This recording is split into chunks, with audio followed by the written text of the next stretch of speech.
పద్మనాభం గారి సంస్కరణ సభకి ఆ రోజు నేను వెళ్ళటం, అక్కడ వైసీపీ నాయకులు కలవటం, ఎన్నిటి మీద కూడా విపరీతమైనటువంటి దుష్ట శక్తుల ట్రోలు చేయటం జరిగింది. పార్టీ ఆదేశాలని, పార్టీ లైన్ని దాటి ప్రవర్తించామని, అలాగే అనేక మాటలు, అంటే ఎవరు ఇష్టం వచ్చినట్టు వాళ్ళు సోషల్ మీడియాలో వక్రీకరించి రాసుకున్నారు. కానీ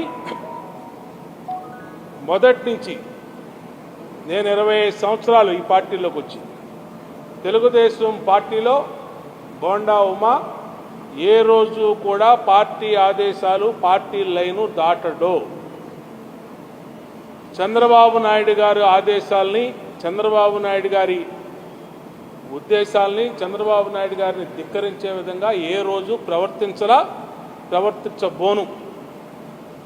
2019-24 మధ్య ప్రాణాలు ఒట్టి పార్టీని కాపాడుకున్నాం. ఇదే పార్టీ ఆఫీసులో మాచర్లో జరిగిన సంఘటనలు కానీ, గుడివాడలో జరిగిన సంఘటనలు కానీ, ఈ పార్టీ ఆఫీసు పగలగొట్టినప్పుడు కానీ ఏ విధంగా పార్టీకి పనిచేశామో దానికి మీడియానే సాక్షి.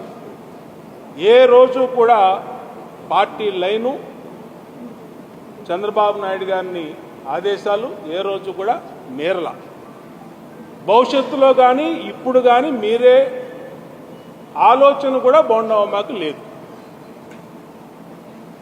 ఆ రోజు ఉదయం శనివారం నాడు నేను 11 గంటలకి అక్కడికి వెళ్ళా, 12ంటికి బయటకు వచ్చేసా. సమావేశం అయిపోయింది. నా మాటలు నేను సంస్కరణ సభలో నేను చెప్పాను. అక్కడ నేను వెళ్ళాక వైఎస్ఆర్ కాంగ్రెస్ పార్టీ మాజీ మంత్రి అంబటి రాంబాబు నేను కూర్చున్న సీట్లో నా దగ్గరికి వచ్చాడు. ఆయన పలకరించాడు, మాట్లాడుకున్నాం. అది వాస్తవం, అది ఏమీ చాటుమాటుగా జరిగింది కాదు. మీడియా అందరూ ఉన్నారు అక్కడ. ఓపెన్ డయాస్లోనే జరిగినటువంటిది. ఎందుకంటే ఒక సంస్కరణ సభలో అన్ని పార్టీ వాళ్ళు వచ్చారు.